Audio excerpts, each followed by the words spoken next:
Good evening. I would like to call to order our regular September 27th at 6 p.m. Hello to members of the public watching the live web stream this evening, or to those watching the recorded meeting at a later time. We have all members of council in the chamber tonight. You can see us on your screen. We do have members of staff in the council chamber participating, and then we will also have staff members participating virtually via Zoom. And I'd like to begin with a statement with regards to our COVID protocols and public attendance at our council meetings. Last year, the provincial government issued a municipal order, number 192, which permits limiting public attendance at council meetings due to the risk of COVID-19 transmission. On September 28th, tomorrow, that ministerial order will expire. In keeping with the ministerial order, Town of Sydney Council meetings have been closed to in-person public attendance since March of last year, and public participation has continued with citizens invited to register to speak virtually at meetings or submit written correspondence. All meetings have been broadcast live, and all have been recorded and posted on the town's website. Moving forward, municipalities must determine whether the public may attend council meetings in person based on their communicable disease prevention plans, which are also required by the province. Since facilities and demographics vary, communities may take different approaches. In Sydney, we have reviewed our communicable disease prevention plan and the principles of transparency, openness, and accountability. Beginning on Monday, October 4th, up to 5 members of the public who have registered in advance are welcome to attend council meetings in person in the council chamber. Members of the public attending in person may speak during public participation, or they may just observe the meeting. Members of the public may still register to speak virtually via Zoom during public participation period, and council meetings will continue to be broadcast live via the town website, and meetings will continue to be recorded and posted on the town website for future viewing. Thank you. Sorry, it continues. As we continue to adapt our council meetings to the pandemic, we have made another change.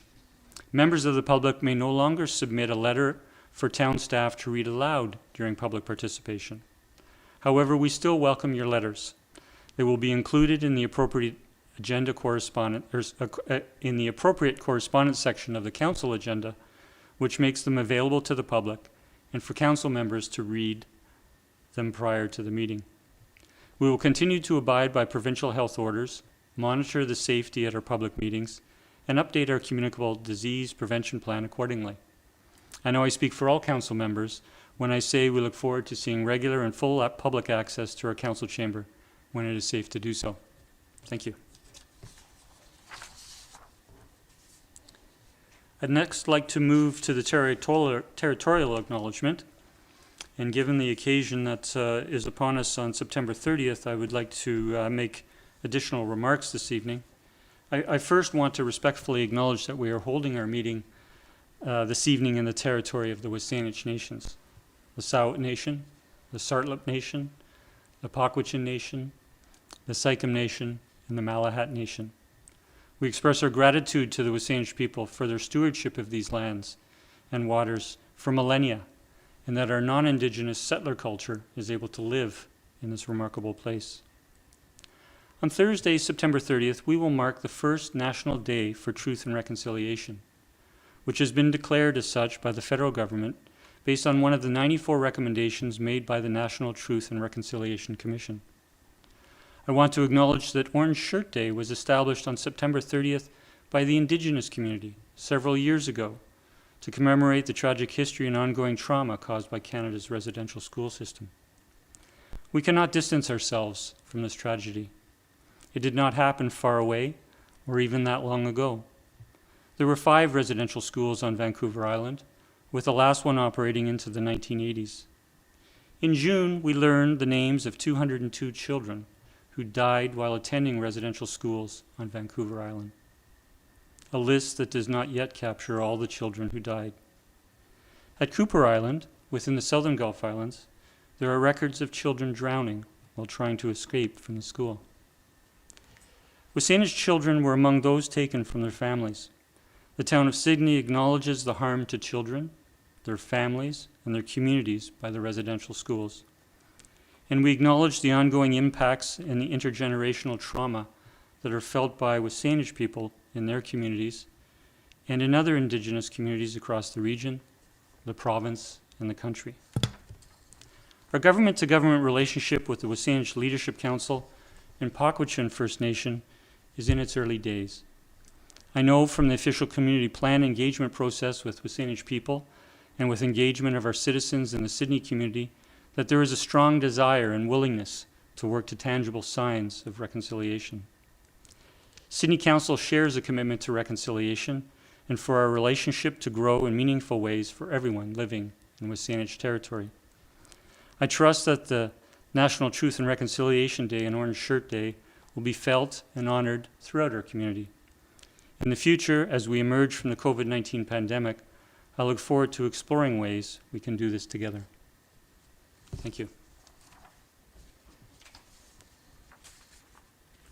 I'll now turn to approval of the agenda, and I just have one amendment, and that is with the presentation from the Orchard neighborhood residents under presentations under 4C, I would like to move the agenda item of the staff report, which is item 13A, to address that after the presentation is concluded. And with that, I would look for a motion. I'll move approval as amended. Second.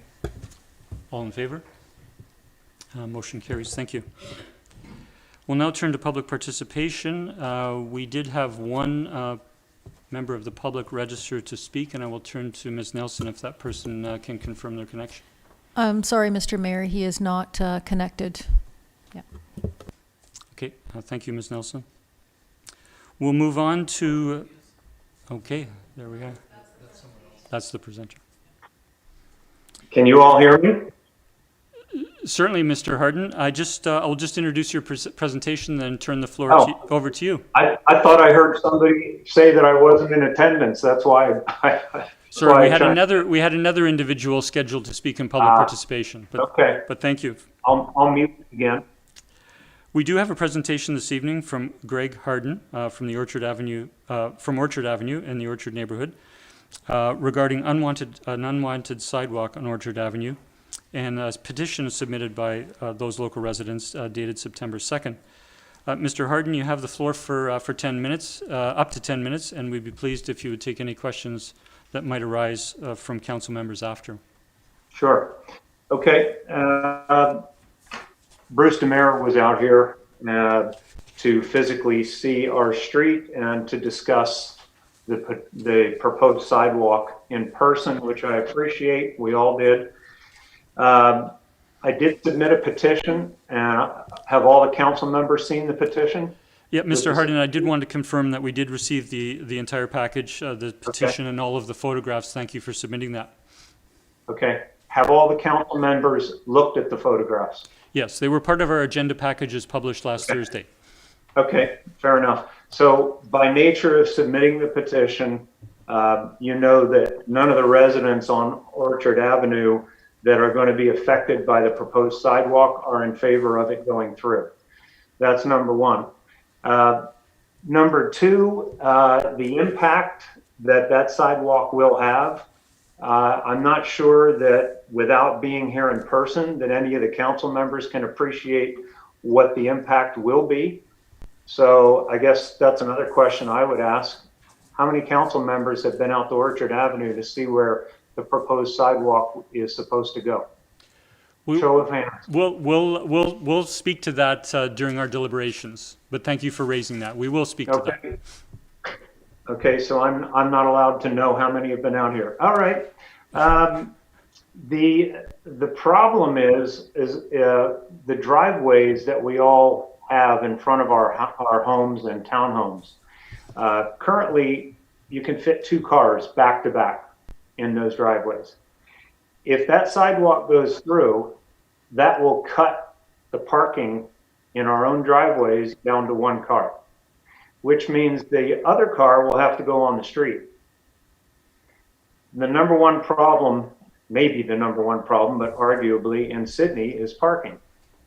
That means that all of our cars, these residents on the street, myself included, will have a car parked on Orchard Avenue instead of their own driveways. So that's a huge issue. I think the major issue and the complaint by the residents here on Orchard Avenue is that in and of itself.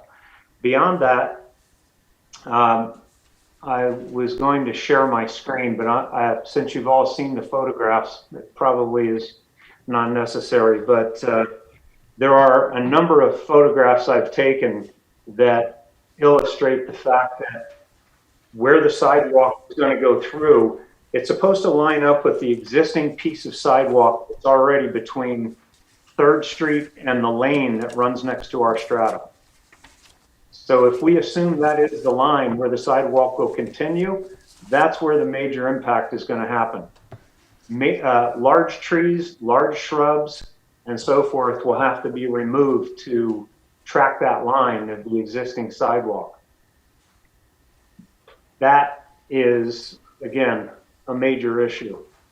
Beyond that, I think I'm going to try to share my screen. I haven't done it before, but let's see how we make out.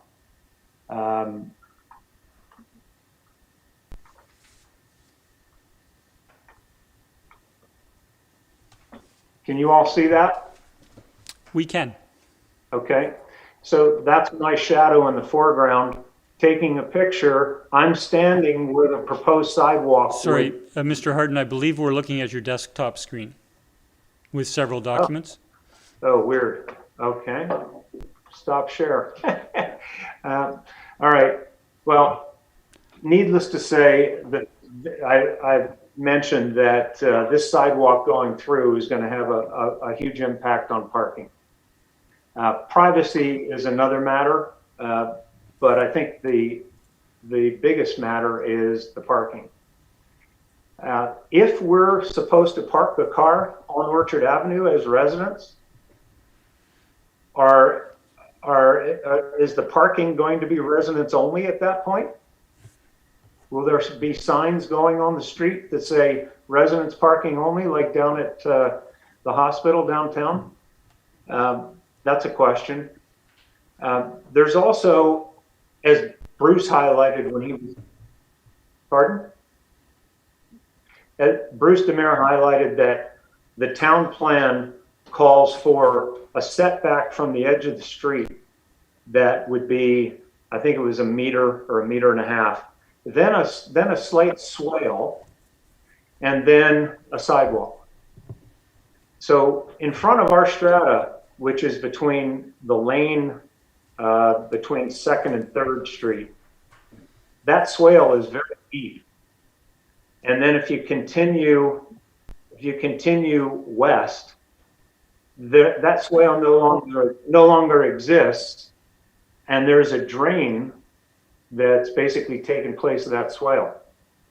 So again, without having people out here and looking at this, it's a little abstract and hard to picture, I think, for people there in your meeting. But I think the bottom line is, obviously I've presented our big objections, but I think the bottom line and our interest would be in having council come out here and meet with us and take a look in person to see what the impact is going to be by having that sidewalk go through.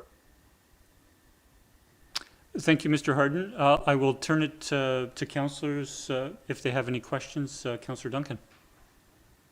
Thank you, Mr. Mayor. Mr. Hardin, it's difficult to see from the pictures, and so just for the public, for part of our package 13A, there's an aerial view. Do you have a carport or a garage attached to your house? Yes, single car. Oh, okay. And you've asked if we've come out to walk in your neighborhood, and I believe probably everyone on our council has. Have you by any chance walked through the Ardwell neighborhood, which is where I live? And I would note that in that neighborhood, which was built around 1970, and which has sidewalks on my side of the street, none of those driveways were built to have 2 cars back to back in them. And in fact, mine cannot accommodate that either. So I'm just wondering, which other neighborhoods in Sydney are you aware of where the driveways were built to accommodate 2 cars in them without having to have a sidewalk go through them for public use? I would have no idea how many houses in Sydney. The point is that our houses were built with those driveways the length that they are, which accommodates 2 cars. Thank you. No further questions. Thank you. Seeing no other questions, Mr. Hardin, I do have one, and I gather I have visited the location. You referred to the, I was going to call it a ditch, but you're referring to the swale, the depression where the culverts are going underneath the driveways? They're not, yes, essentially, yeah. Okay. Do you have any comment on what the expectations or what the desires are of the residents with regards to that swale ditch area? Well, I can only speak for our strata, and there are 3 of our strata properties that front Orchard Avenue, and that's where the swale is by far the deepest all along Orchard Avenue. So when on-street parking happens, and let's say a visitor comes to one of our units and they have to park on the street, to be able to get off far enough off of the street, the passenger door is on a huge incline down into that swale, which makes it impossible for a passenger to even get out of that side of the car without possibly falling down into the ditch. So it's just one of those things that, you know, depending on where the sidewalk might be placed, filling in the ditch, making it flatter, and thereby making the sidewalk a little closer to the road could be a potential solution. Thank you. And you anticipated my question was that if there is visitor parking, and I assume there is at some point, Yeah. what the impact of that ditch was, and you've It's described it well. Yeah. Thank you. Mm-hmm. I see no other questions. Or Councillor O'Keefe. Thank you. One thing I'm wondering is, and maybe you don't know this, but I would presume that homeowners that bought properties along there, they realize that the whole frontage of the property does not belong to them, that they would have realized when they purchased the property, if they had a site survey, they would have recognized that where their property line ends and where there's room that is traditionally left, you know, for future sidewalks or that sort of thing. Would that be accurate? Yeah, assumption? well, I would think so. I think that's a valid point. The fact is that the way the properties exist today, with the driveway extended from our garage all the way to the street, it allows the 2 cars to be parked off the street on our property. Although, to your point, the car behind the first one is technically not on our property.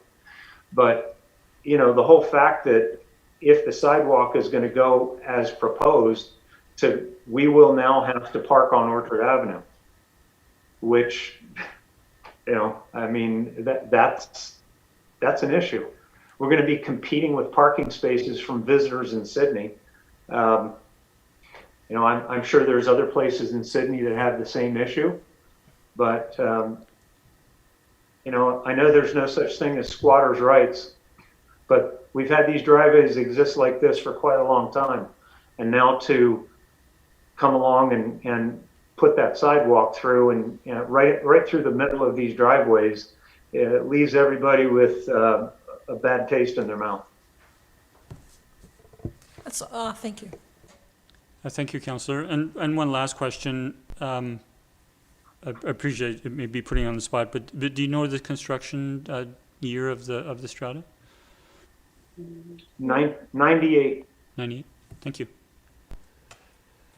Seeing no further questions from council, I will close the presentation. Thank Mr. Hardin for your presentation and taking our questions this evening.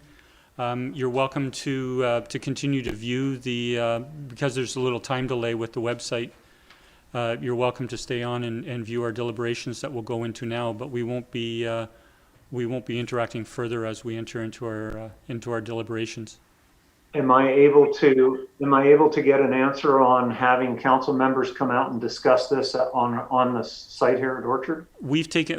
Council members, I know, including myself, will have taken notes of all of the points you have made, and we'll be doing our job if we speak to all of the points that you addressed and you had questions of. So. Okay.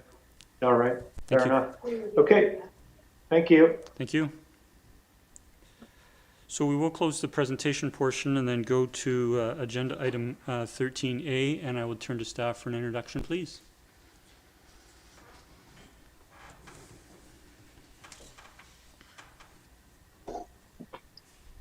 Thank you, Mr. Mayor. The staff report that was presented was a briefing on the proposed sidewalk between 3rd Street and 4th Street. That is a capital project for 2021. We began the design with the concepts following the bylaw for the Orchard neighborhood, which includes a sidewalk on the north side of Orchard Avenue from 3rd Street to 8th Street. The capital project that we had in place was just for a small segment, sort of closing a bit of a missing gap, we'll call it.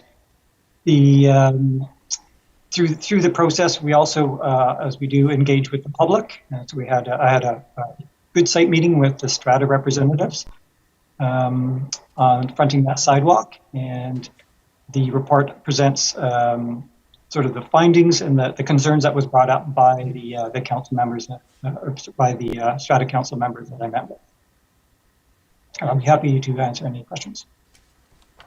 Thank you, Mr. Demare. I'll turn to council with any questions. Councillor Rintoul. Thank you, Mr. Mayor. Mr. Demare, I know this is sort of identified as a missing link, if you will.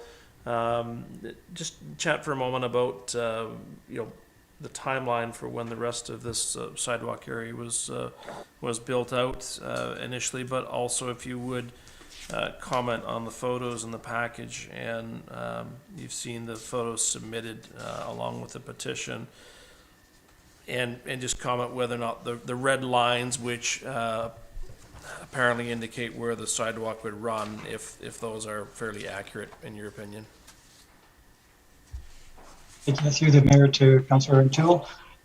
Yeah, I have seen the photos, and when I was on site meeting with the strata representatives, we walked down the street and looked and identified the concerns that the strata council had.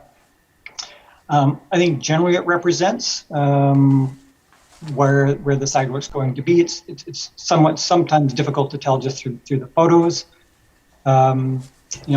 There are potential ways that we can look at, try to minimize the impact by shifting sidewalks around to avoid, boulevard trees, significant landscaping features, this sort of thing. Yeah, there is some flexibility on the sidewalk location. The sidewalk that's there currently, the portion immediately west of this segment we're speaking of was built more recently as part of a subdivision. It was completed at that time. The other components of sidewalk that are complete are somewhat older. One has since been replaced through subdivision and development, and there's another section as well that's will be slated for updating, widening out. The existing sidewalks were only 4 feet wide, 1.2 meters, and we're widening them out. Thank you. Councillor O'Keefe and Councillor Wainwright. Thank you. Just want to, I had some email earlier today asking about the possibility of angled parking in that area, just as a way to possibly increase the parking. But my understanding is that it's not wide enough, or it wouldn't work in that particular section. Is that my understanding is correct there? Through the mayor to councillor, getting angled parking there. Yeah, looking at the space, we could take a closer look at it, but I off the top, I don't know if there's sufficient space there to safely get angled parking in there, and there may be other conflicts to try to achieve that. Okay, thank you. Councillor Wainwright. Thank you, Mayor. Through you to staff, could you just clarify if we did put in sidewalk and some bushes or that kind of thing, landscaping has to be taken out. What's the town's policy in terms of replacing and making good on landscaping? Through the Mayor to Councillor Wainwright, we look at it on a case-by-case basis. In this frontage, we appreciate there's irrigation there, there's some landscaping, and once we get into the detailed designs, we try to minimize the impact. In some cases, that's not always possible. We usually try to work with the residents to make sure that how it's left, they're generally pleased with it. Okay, thank you. So just for clarification, we don't simply take stuff out and leave it as is. Staff makes their attempt to remedy the landscaping to the satisfaction of the property owners? That's correct. Yeah, we as best we can, come up with a solution that the property owner is satisfied with within reasonable grounds. You know, we wouldn't necessarily be adding fencing or significant amounts of landscaping or changes.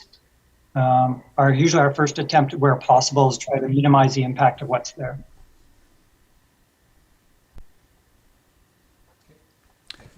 Thank you. Councillor Fallot?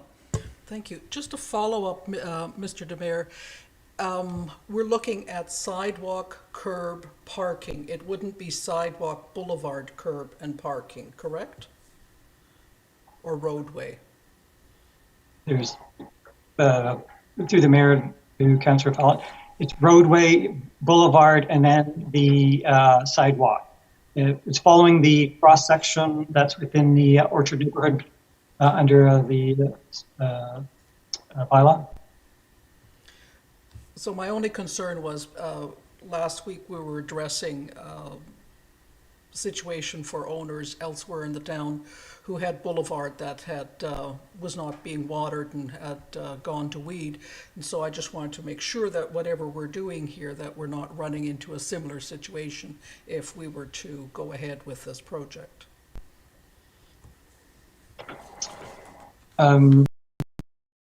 Sorry, I just don't quite follow. Could you clarify, please? So I just want to be sure if we're doing, so if we're doing south of the sidewalk towards the roadway, are we putting a curb in right away, or we're putting in grass before we hit the curb and the roadway? So it's house, front yard, sidewalk, boulevard, curb, roadway. For this section of the Orchard neighborhood, bylaws actually do not include curb and gutter. It's more of a we'll call it a bit of a rural feeling. So it's sidewalk separated from the road by a boulevard. There's no actual formal curb and gutter. So then whatever we do then in that section that is between the sidewalk and the roadway, I just want to ensure that we're not going to run into a situation where we're now having the vegetation that doesn't have irrigation, or that owners say, you know, we can't put the hose across the sidewalk. I want to make sure that we don't run into a similar situation like we're looking at on Resthaven and McDonald. Right, I understand now. Yeah, we would restore it again working with the property owners. If there wasn't irrigation there currently, they wanted to extend irrigation in, we would provide sleeving and work with them how they best feel they can accommodate and maintain that boulevard. As under bylaw, property owners are responsible to maintain their boulevard from property line right out to road edge. Thank you, Mr. DeMayor. Thank you, Councillor. I have a couple of questions through staff to Mr. DeMayor. And that is, are there any plans for the swale, for the ditch? Mr. Mayor, yes, there would be. When we were out there meeting with the residents, they brought up the concern with the ditch and the depth of it. And I would certainly see that ditch would be reduced, we'd have to ensure that we still have suitable drainage for the boulevard.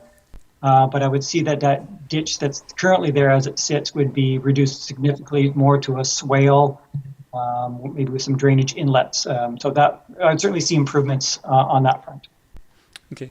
A further question along those lines is, when you look to the properties to the west on Orchard, it is across from a laneway, but with the redevelopment of those properties, the swale was eliminated. Can you describe what the drainage would be, given that there is not curb and gutter for those properties to the west?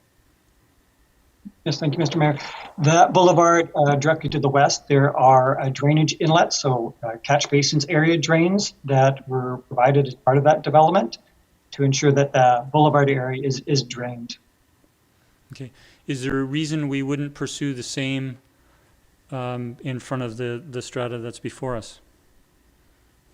I would sort of envision something very similar, Mr. Mayor, that we look at the area, determine where the drainage is necessary, looking at putting in area drains and dealing with the drainage in that manner.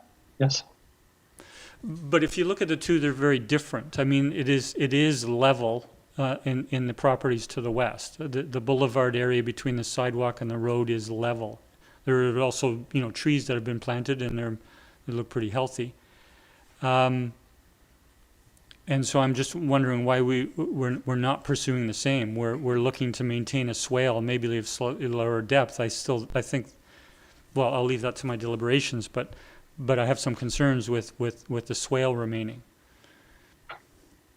Yeah, Mr. Mayor, the swale, there's different forms of swales. I would see this would be a very shallow.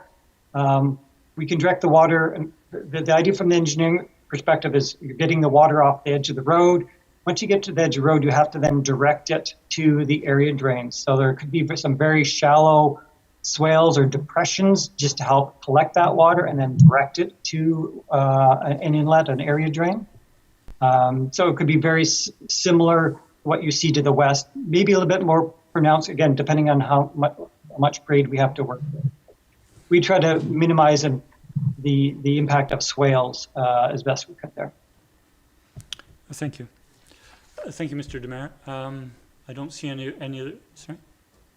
Terry, you're not, sorry, I'm getting a reflection. So. Thank you, Councillor. Thank you, Mr. Demare. We'll now move on to, we do have a staff recommendation, and I'll turn to Council. Councillor Wainwright.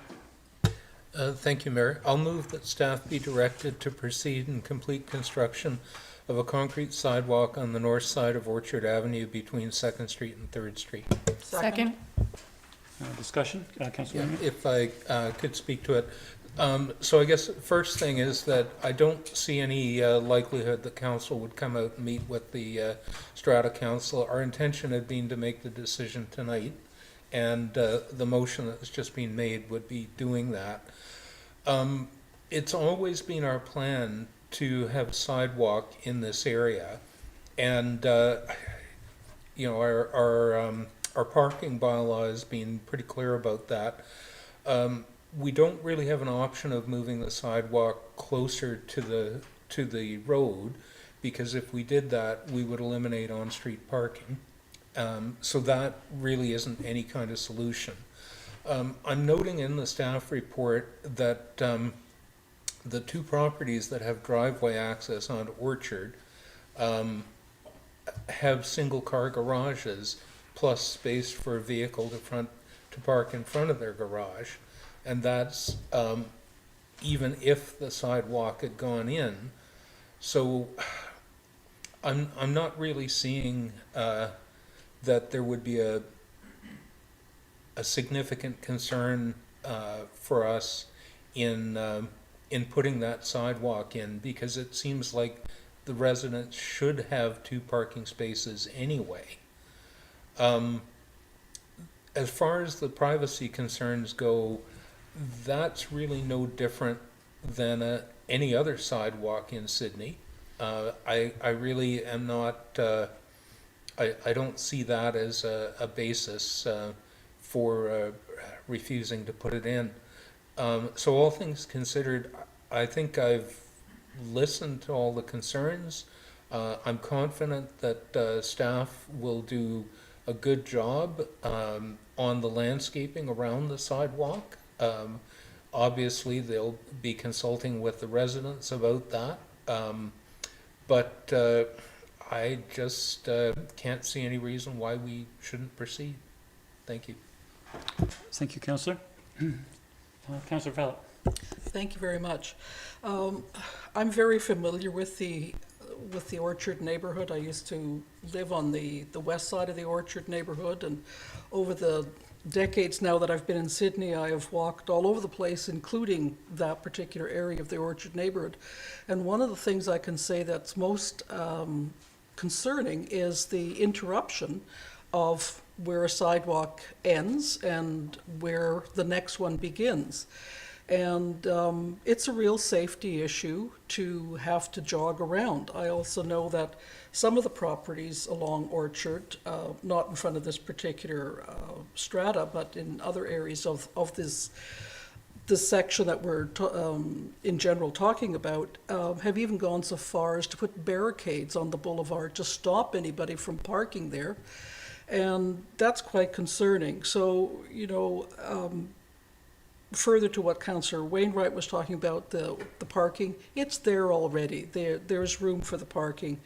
And to request or require that the boulevard parking remains private parking, I think, at the cost of safe areas for pedestrians to walk, I think is not going to happen. We have to, as a council, look at bridging the needs of the many against the needs of a particular interest group. And I think the greater need is that we have safe places for people to walk.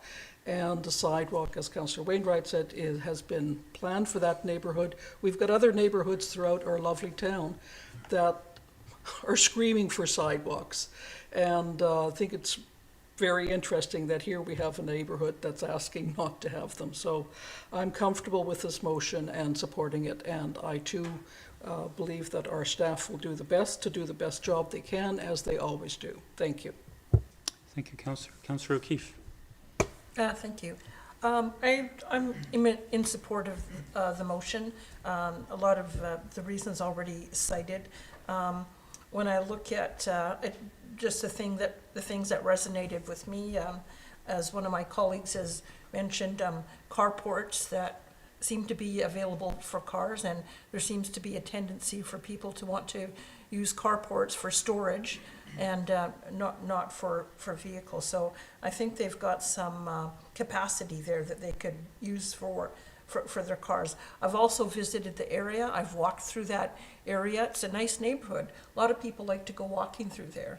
And so when I look at, you know, sort of the greater good, as colleagues have mentioned, I think that's what we need to look at in terms of providing more sidewalks for people to be active, to use cars less. It's good for the environment, so that's something I think we should continue to be focused on.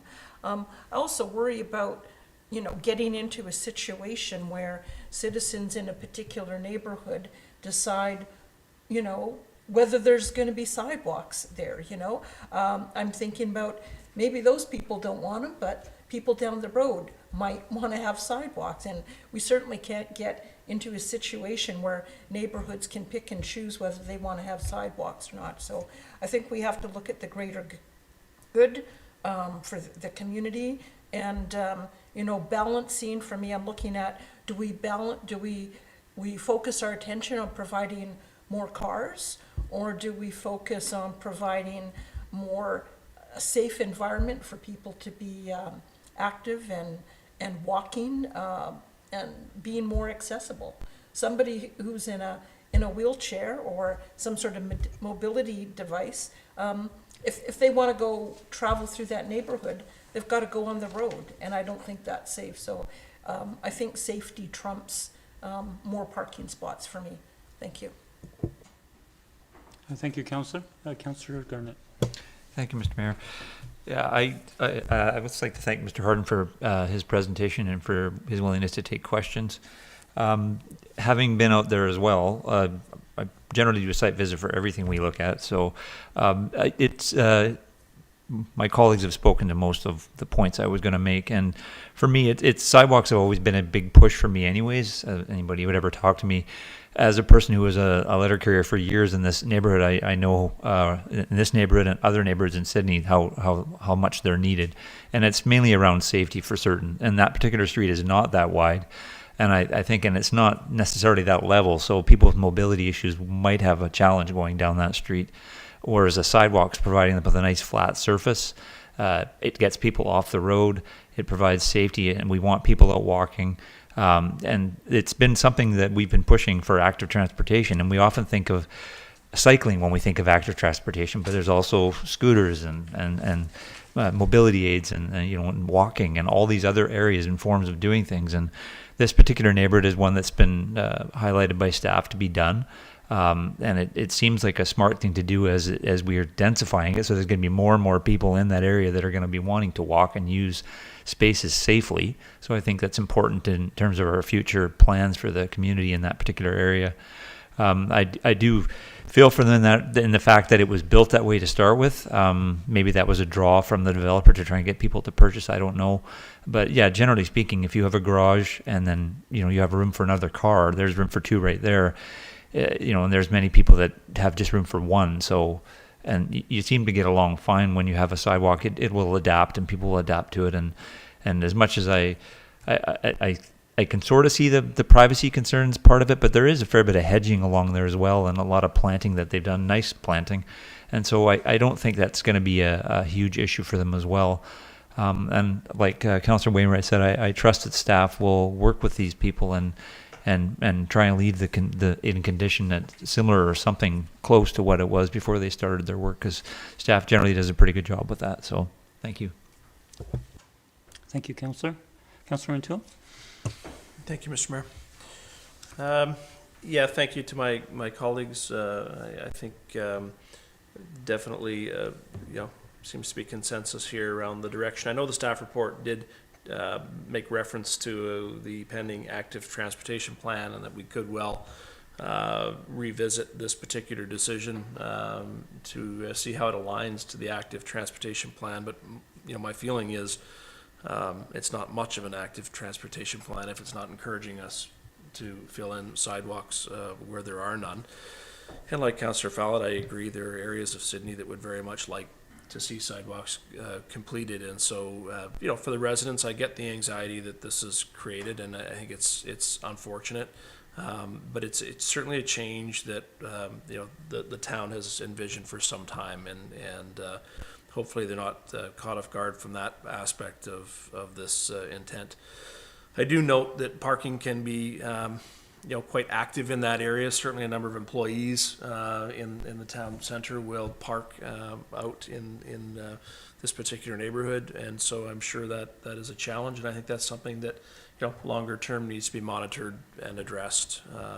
The other element that I'm comfortable with is Mr. Demers' answer with respect to the positioning of the sidewalk specifically, and that the town will look to be flexible to try and respect some of the concerns that have been cited here this evening by Mr. Hardin as well as the petitioners.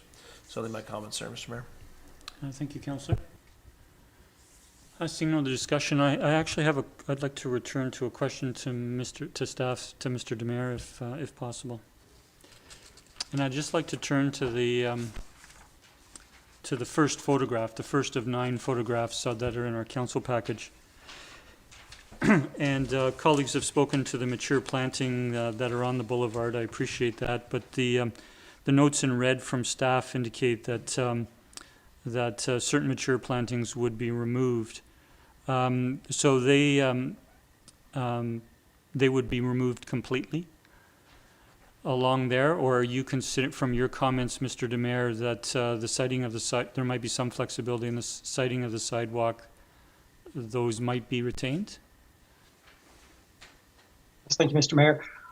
Again, we look at it sort of case-by-case basis. We look at the type of vegetation. We work with our park staff and the residents to see, what's the best fit. Where we have flexibility to move the sidewalk to try to preserve maybe a boulevard tree that's healthy, and we can work around it. We certainly make that effort where it's possible. And the same with the vegetation. We can appreciate, someone's made a lot of effort putting vegetation in on their front yard or boulevard. We try to work with as best we can.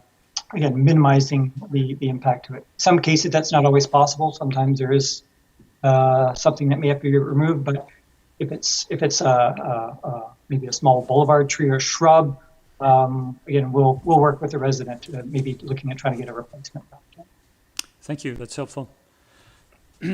I appreciate all the comments from colleagues, and thank you to Mr. Hardin for the presentation this evening.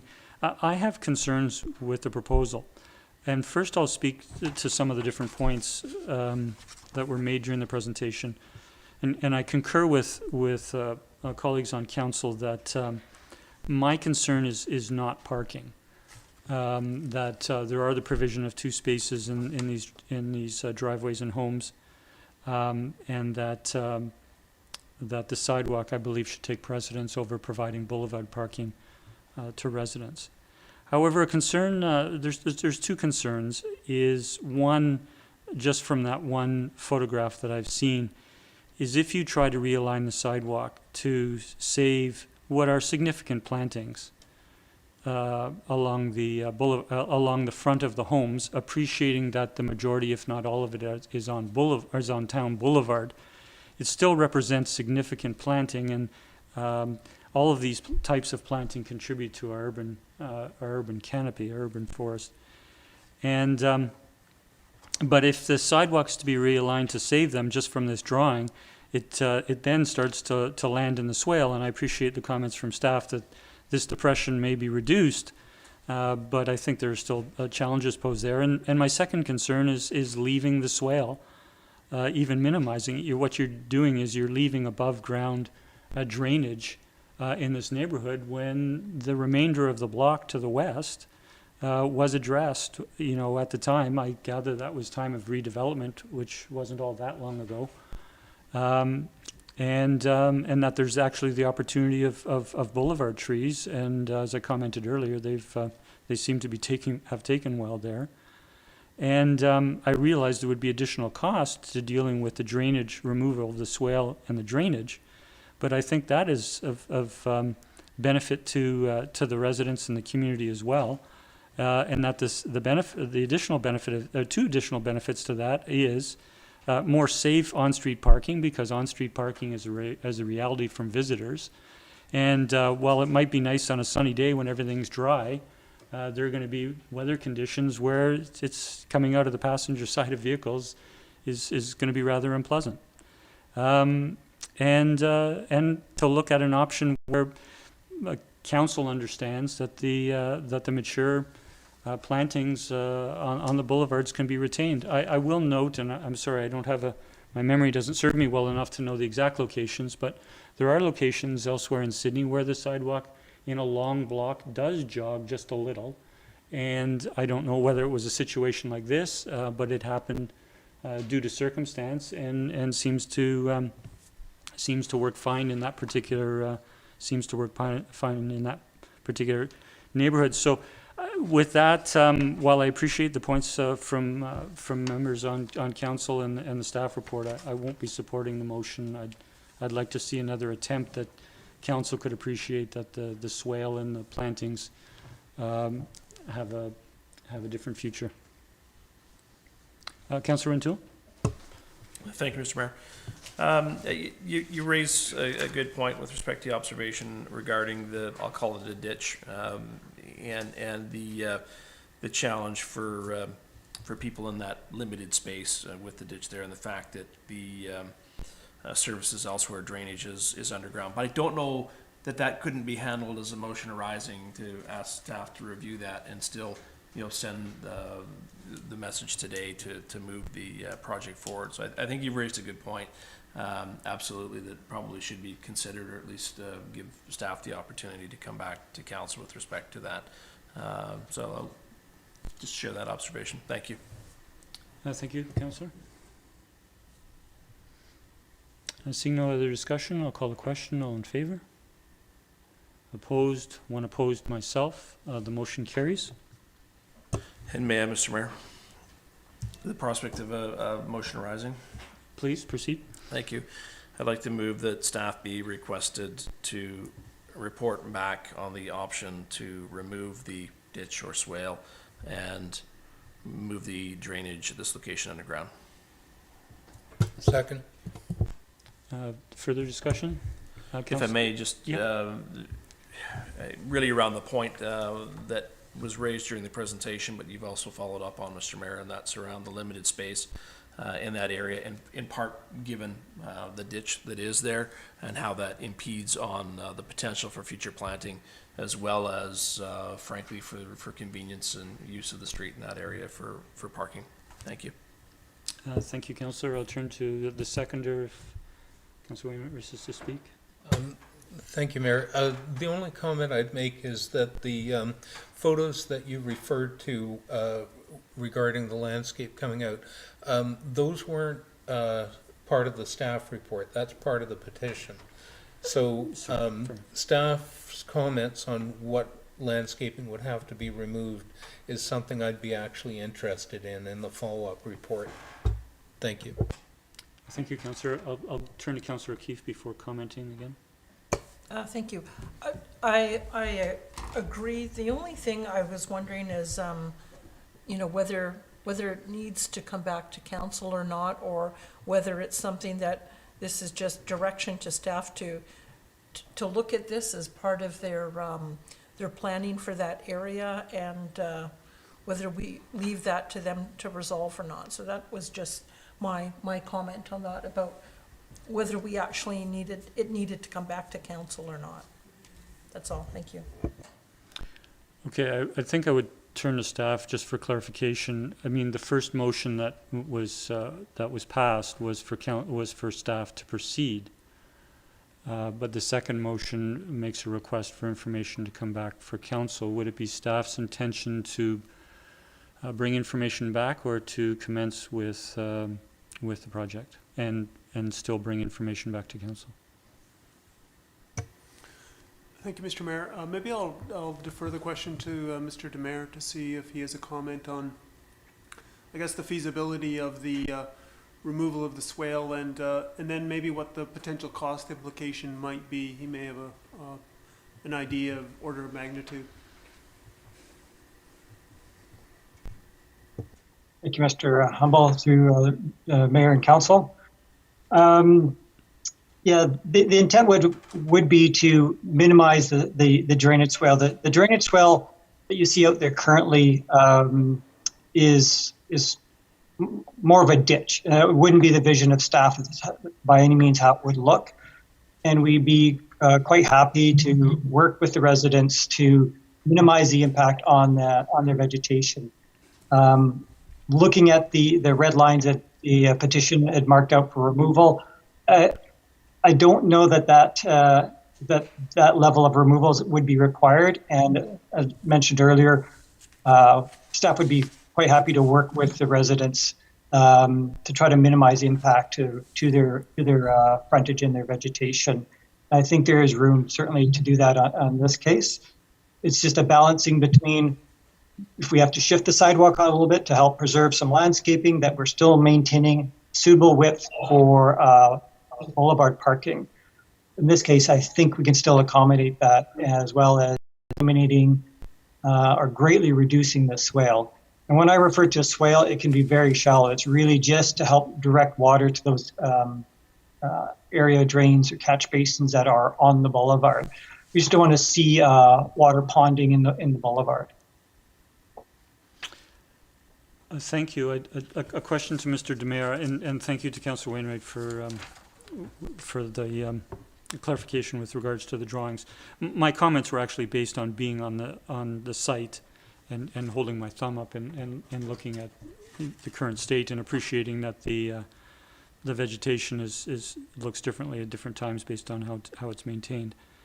But when you spoke to boulevard parking, and in one of the photographs here, we're seeing a car basically half and half on the pavement and on the grass boulevard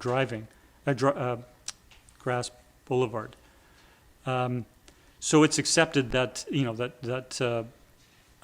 that cars will park in part on the grass boulevard, and that whatever changes were made, the grass would continue to that extent, such that visitor parking would again include the grass boulevard.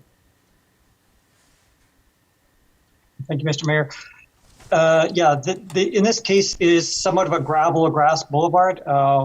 The bylaws for the cross-section for the Orchard neighborhood actually has provisions for a 1 meter graveled shoulder off the edge of pavement. So that's sort of providing that provision for a vehicle to get partially off the road and to be able to park on the boulevard. So when this work is done, those components would be addressed all, as well as with the sidewalk. Thank you. That's helpful. Councillor Gunn? Thank you, Mr. Mayor. I won't support the motion, although I appreciate what the intent is. I fully trust staff based that they've heard what we've said and that they will build that into what they're going to do. So I have the utmost confidence that this will all be met just through just letting it go as it is. Thank you. Thank you. Councillor Rintoul? Thank you, Mr. Mayor. And I think to Councillor Keith's question, does this need to come back to council? And in my mind, when I was thinking about it, and granted it was crafted on the fly, it's whether or not there's much of the way of a budget implication to what's been suggested. So I think most importantly, council signaled and decided in the earlier matter to move forward with the sidewalk, and hearing back from staff on whether or not it's a feasible option to eliminate the ditch, I still think is a reasonable request. So I'll continue to support the motion. Thank you, Councillor. I'll just make one quick comment and then turn to Councillor Fallot. I'm in supportive of a sidewalk being in this location and that staff can work to it. I'm not in favor of maintaining the ditch. Councillor O'Keefe? Thank you. I guess I was going back to the point about potential costs, and I would presume that there's a budget for that sidewalk, and that staff, having heard the concerns of council about the swell, etc., would do their best to mitigate that. And if there were, cost implications that couldn't be addressed within the budget allocated for that, then I would expect they would come back to us anyway. So I don't know what I would be able to add as a councillor with my limited advice about engineering sidewalks and swells to provide any further guidance to staff in terms of if they came back to us to say, well, this is what we're going to do with the swell. And I'd say, okay, I don't know what other value I could add. So I'm content to let staff do what they think is best to do that. If it ends up that they need more money to do what we want them to do, and it can't be accommodated within the budget, then I would expect them to come back to us. So I think I'll vote against this one. Thanks. Thank you. For no comments, I'd ask Ms. Nelson if you could please read the motion back to us. Yes, so it's that staff be requested to report back on the option to remove the swale and move the drainage underground.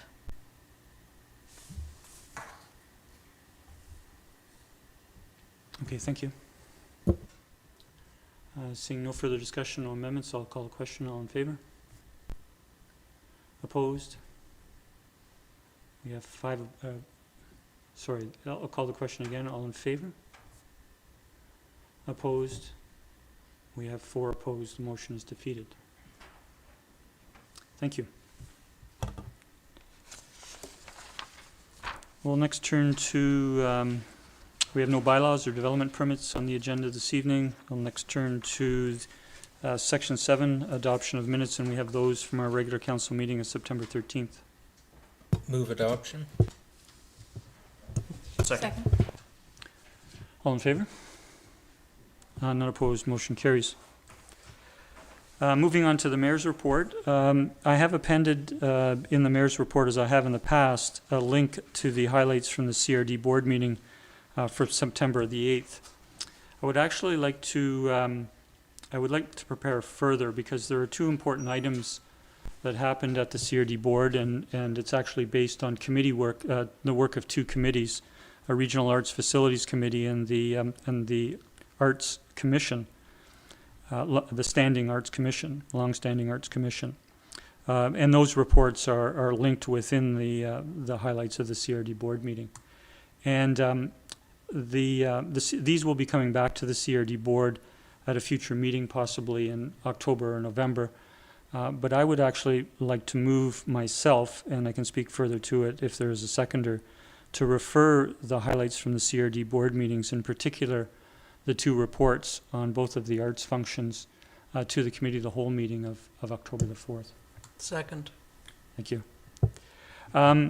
There's the CRD is considering some very important matters with regards to the Arts Commission and performing arts funding, and the funding for regional arts facilities that would involve the Royal and the McPherson in Victoria, but also if you refer to the service plan under one of the a proposal to enter into discussions with regards to the Charlie White Theatre, the Mary Winspear Centre as a regional arts facility.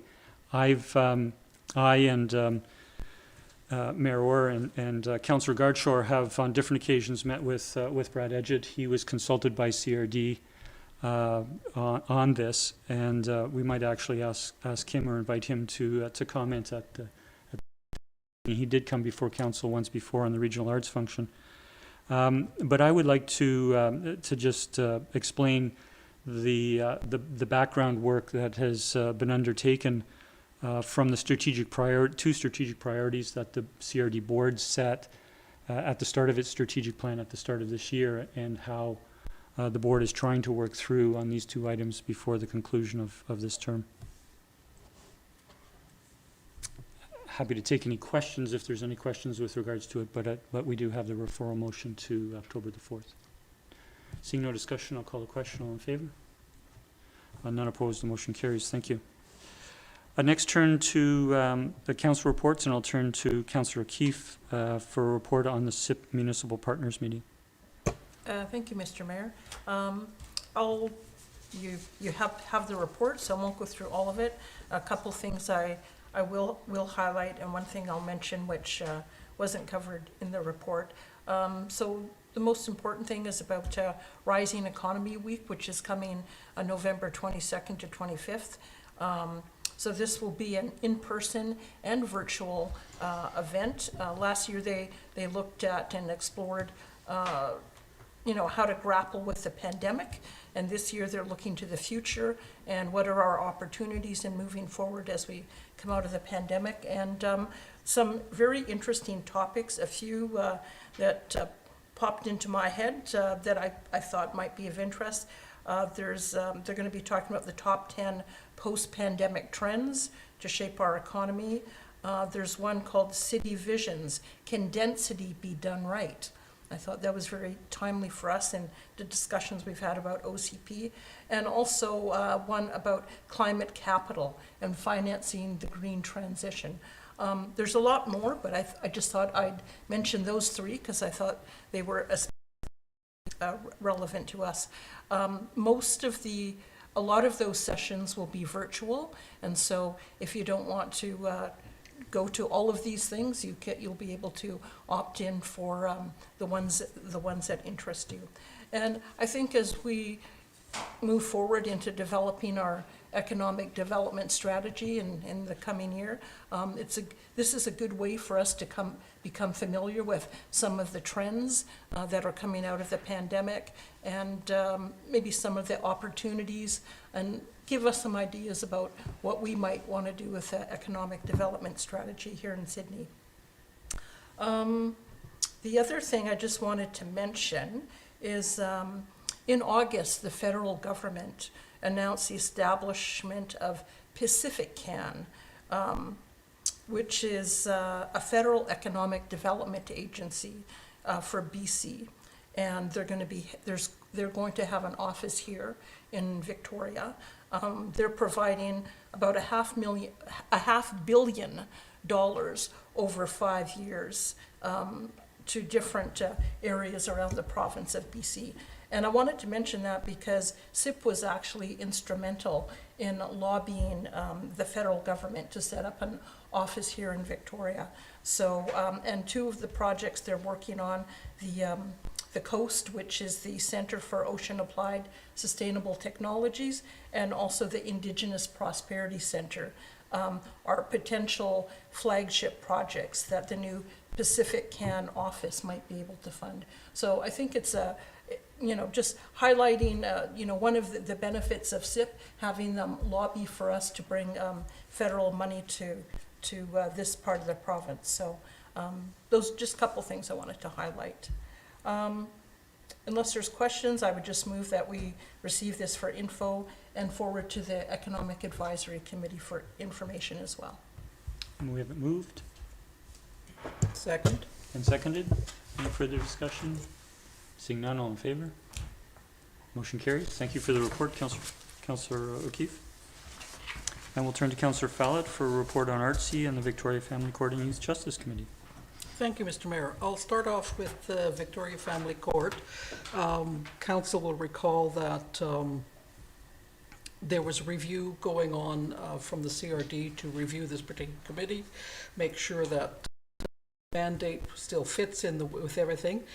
And so the committee has received the draft CRD delegated commission bylaw, and we met on September the 22nd for our first post-summer meeting, and we made 2 resolutions to send back to the CRD board and staff, and as well the committee is now forwarding the draft bylaw to our committee's working groups for review with the comments to come forward at the next October meeting. So things are moving along, and I'm sure that I'll keep you informed about how that goes forward. Next step would be once the committee finishes, it goes to the CRD board and then goes through that process to be accepted. And next, just an update on ArtSea, and I'm really pleased, Mr. Mayor, that you just addressed those 2 points from the CRD board meeting. I had seen them myself a week or so ago and pulled them out and to go through, and I had forwarded to ArtSea for their information, because I think it's something imperative for them to also be aware themselves what's going on.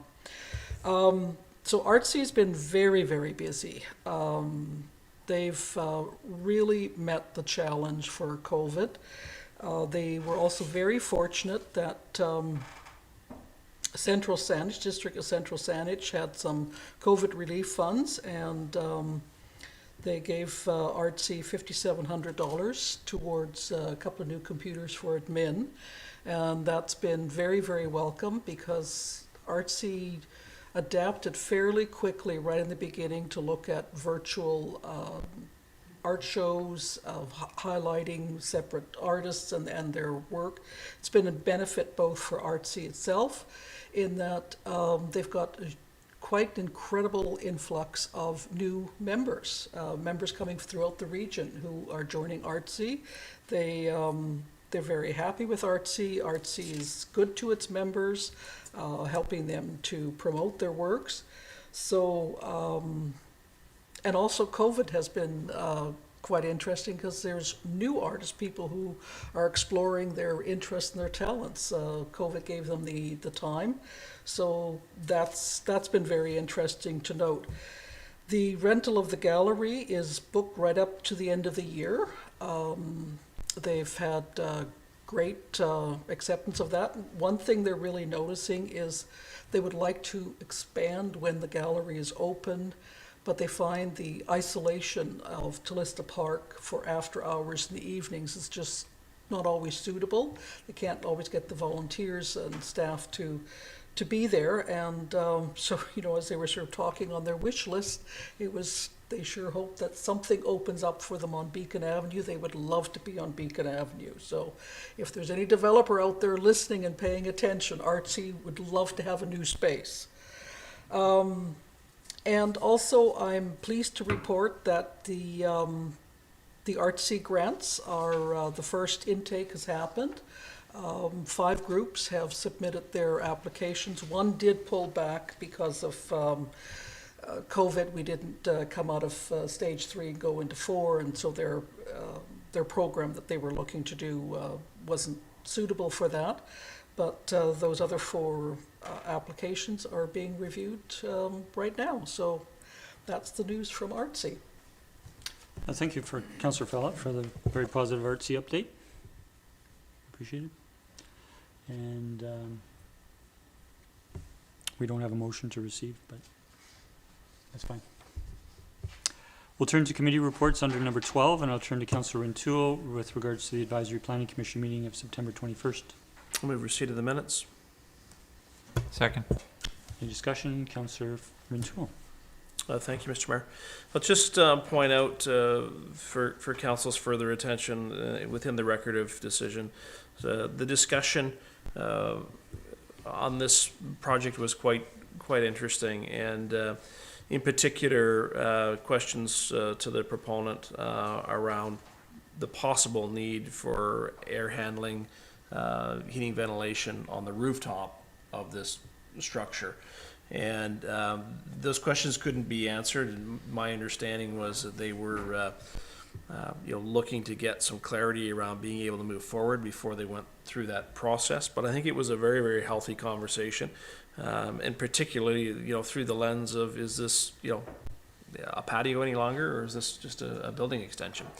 And so one of the recommendations certainly reflects the detail of that discussion. Thank you. Thank you, Councillor. I'll call the question. All in favor? None opposed. Motion carries. Councillor? Thank you. The Advisory Planning Commission recommends, and I so move, that owners and tenants in occupation of property within 75 meters of 9805 Seaport Place be notified regarding development variance permit application number DV 100294 to relax the eastern interior side yard setback to 0 meters for an enclosed patio area, and that any written correspondence received be forwarded to council at the time of consideration of approval of the variance. Second? Discussion? Call the question. All in favor? None opposed. Motion carries.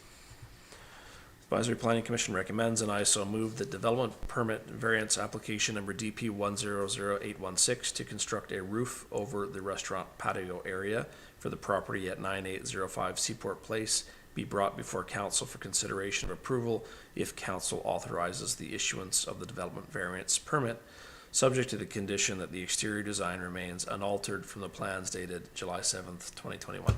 Second? Councillor Rintoul. Thank you, Mr. Mayor. And this last element of the motion is really what germinated from the discussion that APC had, and that is around the subject of the condition that the exterior design remains unaltered.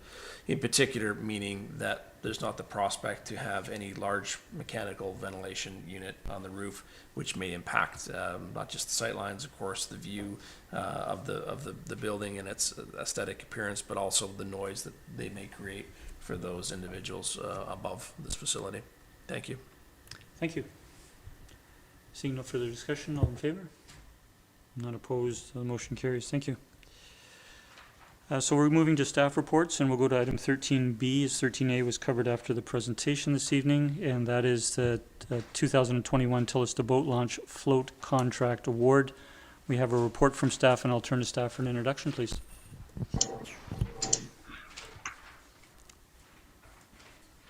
Thank you, Mr. Mayor.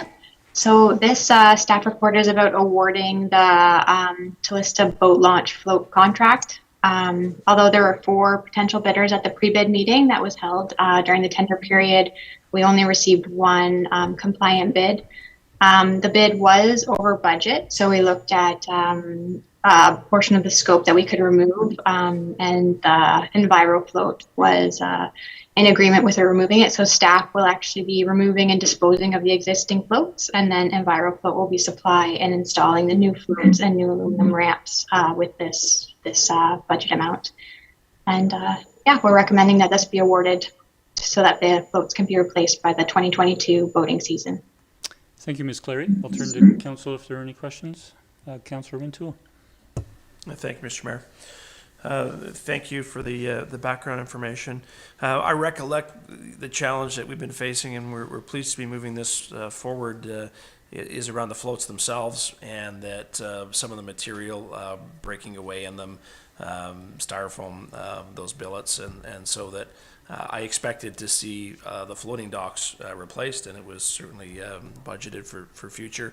I didn't know that I recognized the aluminum ramps as part of that requirement. So was that envisioned, and we just hadn't had it on our direct radar in previous discussions, or how did it become that the aluminum ramps were being included within the project? Thank you, through the mayor, to Councillor Rintoul. It was part of the original quote that we received, that the previous budget item was based on, the aluminum ramps replacement, just because they're getting old and they need to be replaced. Okay, thank you.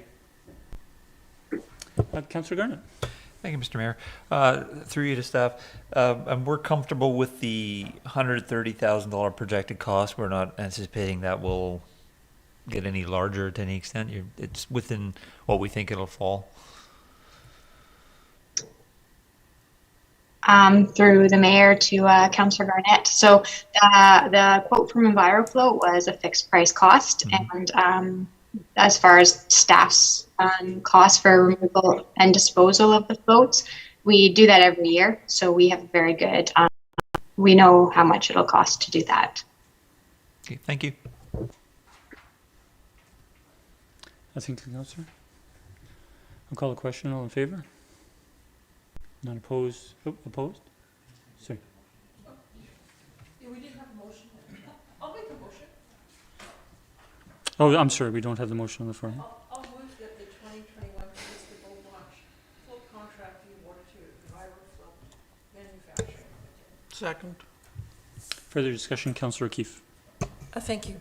I just wanted to make a comment on this and thank staff for their flexibility and responsiveness to this, because this was something that was actually supposed to get done, I think, in the following year. But once it was identified that there was some issues with bits of styrofoam and that going into the water, staff found a way to make this happen and do it sooner. So I think the community will be grateful for that, as I say, for their flexibility to making it work. So that's all. Thank you. Seeing no further discussion, I'll call the question. All in favor? None opposed. The motion carries. Thank you. And item 13C is our monthly building permit report for August. Move receipt.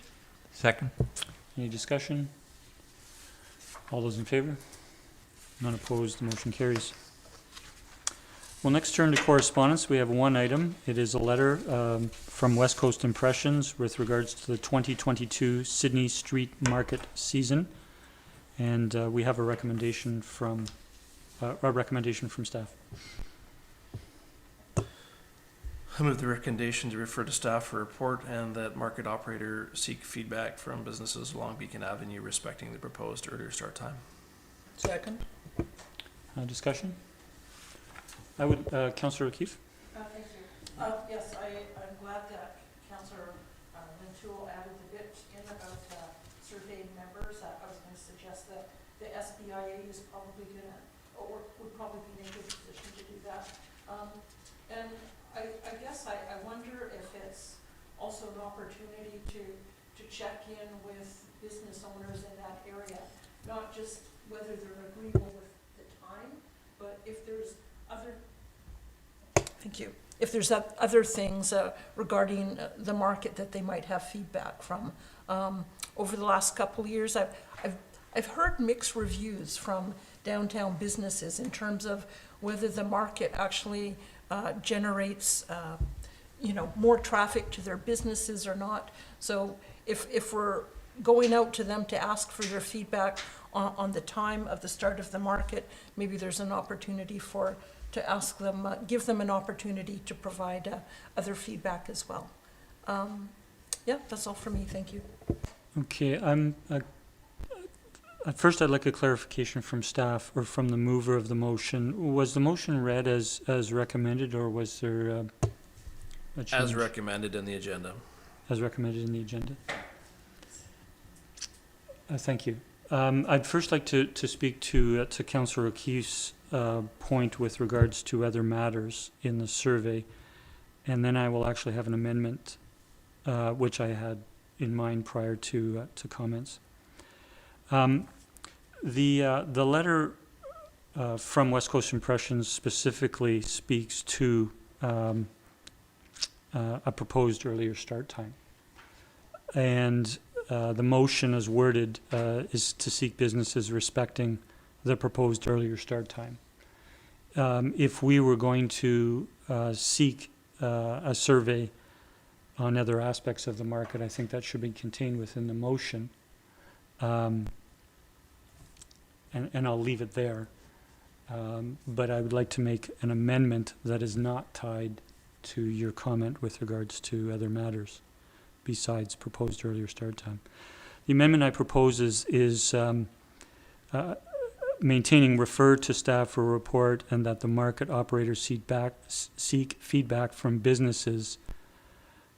And my amendment is from businesses impacted by the market, respecting the proposed earlier start time, and I can speak to the reason if it's seconded. Second for discussion. Thank you. And so the reason is that the market, of course, is on a stretch of Beacon Avenue that is closed. It does go down in a relatively minor way on some side streets, but the market does have an impact on other businesses, mostly adjacent on the nearby side streets. And I think limiting it to Beacon Avenue, it is better to refer it to businesses impacted. And I think the market operator is experienced enough to know what that would include. Councillor O'Keefe. Thank you. I agree with the intention of that. All that I'm wondering is about the specific terminology of the wording. So when the motion says businesses impacted by the market, whether we might want to be a bit more specific, because then we leave it to the operator to determine who's impacted or not. And so I was thinking more broadly in terms of, downtown businesses, because as you say, there's the ones along Beacon, there's side streets, and I don't know enough about what's going on with all those downtown businesses to know who's impacted or not. And I don't know, perhaps the market owner knows, but so I was looking for something a little bit more broader that would, give other downtown businesses the opportunity. I can appreciate, if I might, I can appreciate your comment, Councillor. There are businesses that are not impacted. I mean, the street closure starts at 5th Street. So, between the highway and 5th Street, the impacts are marginal. Probably additional pedestrian traffic walking on their sidewalks. But I think to try it is to indicate which specific geography in this motion should be consulted. Again, I think the operator, longtime operator of the market, acting in good faith, will seek to do the business, to survey the appropriate businesses. My suggestion is just it not be limited to those on Beacon Avenue.